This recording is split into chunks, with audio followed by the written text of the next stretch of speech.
கிறிஸ்துவுக்குள் மிகவும் பிரியமானவர்களே, இயேசு கிறிஸ்துவின் நாமத்தில் உங்கள் யாவரையும் அன்போடு கூட நான் வாழ்த்துகிறேன். இந்த நாளிலும் தேவன் நம்மோடு கூட இடைப்படுகின்ற வார்த்தை நீதிமொழிகள் 8ஆம் அதிகாரம் 35ஆம் வசனம். என்னை கண்டடைகிறவன் ஜீவனை கண்டடைகிறான், கர்த்தரிடத்தில் தயவையும் பெறுவான். இந்த வார்த்தையின் மூலம் தேவன் இன்றைக்கு நமக்கு ஆழமான ஒரு சத்தியத்தை கற்றுக் கொடுக்க விரும்புகிறார். அப்போ இங்கே என்னை கண்டடைகிறவன் அப்படின்னு சொல்லி யார் சொல்றாங்க அப்படின்னு நம்ம பார்க்கும்போது, அந்த அதிகாரத்துல முதல் பகுதிகளில் நம்ம வாசிக்கும் போது அங்கே ஞானம் என்ன செய்தான், மேடைகள்ல, நாற்சந்திகள்ல, ஊர் வாசல்கள்ல, பட்டணத்து முகப்புல, நடைக்கூடங்கள்ல நின்று ஜனங்களை நோக்கி சத்தமிட்டு கூப்பிட்டு சொல்லுதான், பேதைகளை விவேகமடையுங்கள், மூடர்களே புத்தியுள்ள சிந்தனையாயிருங்கள். அப்போ இன்றைக்கு இது ஞானம் சொல்லுகிற காரியமாய் பார்க்கிறோம். அப்போ அந்த நீதிமொழிகள் 8ஆம் அதிகாரம் முழுக்கவே அங்க ஞானம் கூப்பிட்டு ஞானத்தை கண்டடைகிறவனுக்கு உள்ள ஆசீர்வாதங்கள் எல்லாம் அந்த அதிகாரத்துல சொல்லப்பட்டிருக்கிறது. அப்போ எது ஞானம், எங்கிருந்து நமக்கு அந்த ஞானம் கிடைக்கும் அப்படின்னு சொல்லி நமக்கு நல்லா அறிந்திருக்கிறோம். கர்த்தருக்கு பயப்படுதலே ஞானத்தின் ஆரம்பம். அப்போ இங்கே கர்த்தருக்கு பயப்படுகிற பயம் அப்படின்னா என்ன அப்படின்னா, எங்க நம்மளை அவர் தண்டிச்சிருவாரோ, நமக்கு இது வந்துருமோ, அந்த ஆண்டவர் நிமித்தம் நமக்கு இந்த பொல்லாங்கு நமக்கு வந்துருமோ அப்படின்னு சொல்லி அப்படி பயப்படுகிற பயம் அல்ல. அப்போ நம்ம வாசிக்கலாம், நீதிமொழிகள் 9:10, அதை டிபிடி வெர்ஷன்ல நான் வாசிக்கிறேன். The starting part of acquiring wisdom is to be consumed with awe as you worship Jehovah God. To receive the revelation of the Holy One, you must come to the one who has living understanding. அப்போ இந்த வார்த்தை என்ன சொல்லுது அப்படின்னு பார்க்குறோம். நமக்கு அந்த ஞானத்தின் ஆரம்பம், அதுக்குடைய ஸ்டார்டிங் பாயிண்ட் எதுனா, தேவனை பெரிதாய் பார்க்கிறது தான் அங்கே ஞானத்தின் ஆரம்பமாய் சொல்லப்பட்டிருக்கிறத நம்ம பார்க்கிறோம். அப்போ இன்றைக்கு நம்ம வாழ்க்கையில எதை பெரிதாய் பார்த்து கொண்டிருக்கிறோம்? சூழ்நிலைகளை, நமக்கு எதிராய் இருக்கிற ரிப்போர்ட்ஸை, நமக்கு எதிராய் மனிதர்கள் பேசின வார்த்தைகளை, எதை நம்ம பெரிதாய் பார்த்து கொண்டிருக்கிறோம்? அப்போ அது ஞானம் இல்லை. கர்த்தரை பெரிதாய் பார்க்கிறதும், அவருடைய வல்லமையை பெரிதாய் பார்க்கிறதும், அவருடைய அன்பை பெரிதாய் பார்க்கிறதும், அவருடைய வாக்குத்தத்தங்களை நாம் பெரிதாய் பார்க்கிறதும் தான் ஞானத்திற்கு ஆரம்பமாய் இருக்கிறதை இந்த வார்த்தை சொல்லுகிறதை நம்ம அறிந்து கொள்ளலாம். இப்படி பெரிதாய் பார்க்கும்போது நமக்கு என்ன வருகிறது? ஞானம் இயற்கையாகவே நமக்குள்ளே அது என்ன செய்து சுரக்கிறதை நம்ம பார்க்கிறோம். அப்ப இன்றைக்கு இப்படிப்பட்ட ஞானத்தை பெற்றவர்களாய் நம்ம இருக்கிறோமா? நம்ம யோசித்து பார்ப்போம். சூழ்நிலைகளுக்கு பயந்து, சூழ்நிலைகளை பார்த்து சோர்ந்து போய், சூழ்நிலைகளை பார்த்து அழுது கொண்டு இருக்கிறோமா? இல்ல கர்த்தரை பெரிதாய் பார்க்கிறோமா?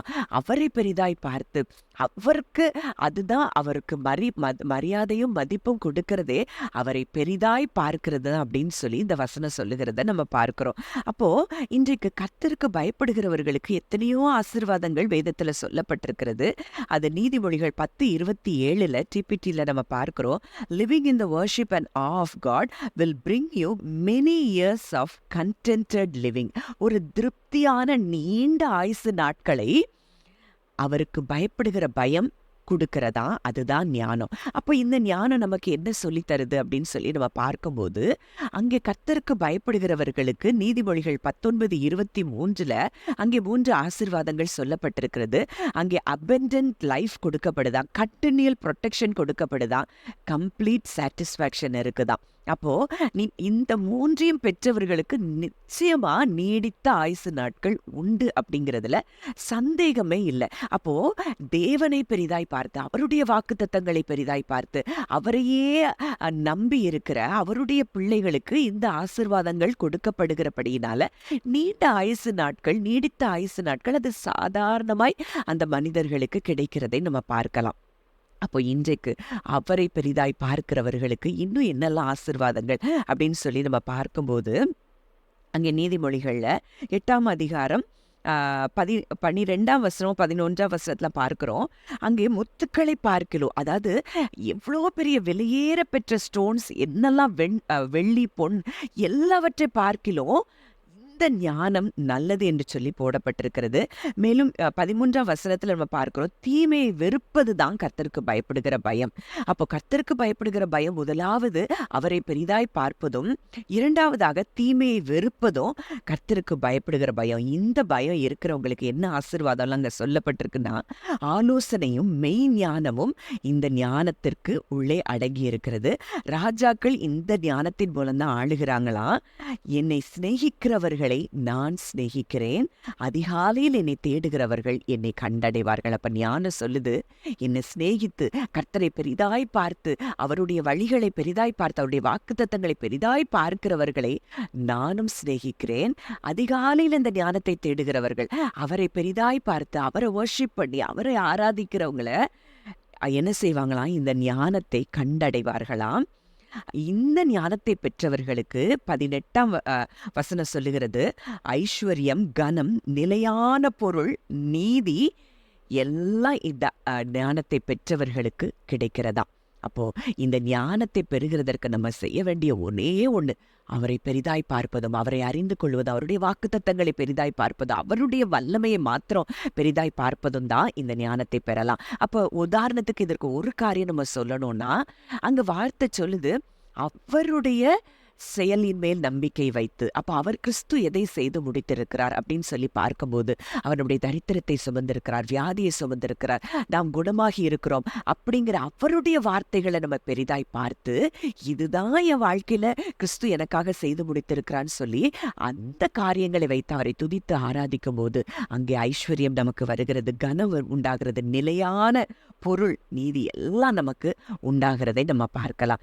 இங்கே நீதிமொழிகள் 8:30 நம்ம பார்க்கிறோம், நான் அவர் அருகே செல்ல பிள்ளையாய் இருந்தேன், நித்தம் அவருடைய மனமகிழ்ச்சியாய் இருந்து எப்பொழுதும் அவர் சமூகத்தில் களி கூர்ந்தேன். அப்போ இங்க ஞானம் சொல்லுது, இங்கே பிதாவுக்கு பக்கத்துல செல்ல பிள்ளையா இருந்தாரா, அவருக்கு மனமகிழ்ச்சியா இருந்தாரா, அங்கே அவருடைய சமூகத்தில் களி கூர்ந்து மகிழ்ந்தாரா. அப்போ இந்த ஞானம் யார் அப்படின்னு சொல்லி நம்ம பார்க்கும்போது 1 கொரிந்தியர் 1:31 அவரே தேவனால் நமக்கு ஞானமும் நீதியும் பரிசுத்தமும் மீட்புமானார்.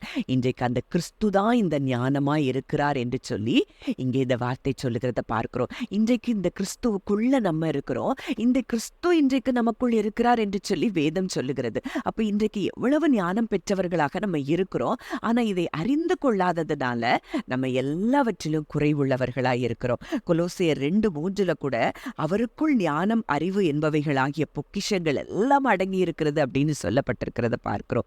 அப்ப இன்றைக்கு அவருக்குள்ளே இருக்கிற நமக்கு, அவர் நமக்குள்ளே இருக்கிறார்னா, இந்த ஞானத்தை பெற்றவர்களாய் பூமியிலேயும் சகல ஆசீர்வாதங்களை சுதந்திரித்தவர்களாய் நம்ம வெற்றியுள்ள ஒரு வாழ்க்கை நிச்சயமாய் வாழ முடியும், இந்த ஞானத்தை பெற்றுக்கொண்டவர்கள் என்பதை இன்றைக்கு இந்த சத்தியத்தின் மூலம் தேவன் நமக்கு விளக்கி காட்டுகிறார். ஜெபிக்கலாம். நல்ல தகப்பனே, நன்றியோடு உம்மை துதிக்கிறோம், ஸ்தோத்திரிக்கிறோம். அப்பா, இந்த நாளிலும் கூட எங்களோடு இடைப்பட்ட இந்த வார்த்தையின்படி அப்பா, நீரே எங்களுக்கு ஞானமாய், நீதியாய், பரிசுத்தமாய், வேட்புமாய் இருக்கிறீர் தகப்பனே. ஆண்டவரே, இன்றைக்கு நாங்கள் உம்மை பெரிதாய் பார்க்க, உம்முடைய வார்த்தைகளை பெரிதாய் பார்க்க, எங்க வாழ்க்கையில எதை குறித்தோ ஆண்டவரே நாங்கள் சிந்திக்காமல் யோசிக்காமல் உண்மையே நாங்கள் பெரிதாய் பார்த்து, உம்முடைய வல்லமே நாங்கள் பெரிதாய் பார்க்க எங்களுக்கு நீர் உதவி செய்யும்படி நாங்கள் ஜெபிக்கிறோம். பரிசுத்த ஆவியானவரே, அப்பா, இதை கேட்கிற ஒவ்வொருவரையும் இந்த வார்த்தையின்படி ஆசீர்வதிப்பீராக. அப்பா, இந்த நாளிலும் கூட இந்த ஞானத்துல நாங்க ஒவ்வொரு நாளும் பெருக கர்த்தர் எங்களுக்கு கிருபை செய்வீராக. துதி, கன, மகிமையாவையும் இயேசு ஒருவருக்கே செலுத்துகிறோம். கர்த்தர் மீட்பருமாகிய இயேசு கிறிஸ்துவின் மூலம் கேட்கிறோம், ஜீவனுள்ள நல்ல பிதாவே, ஆமேன்.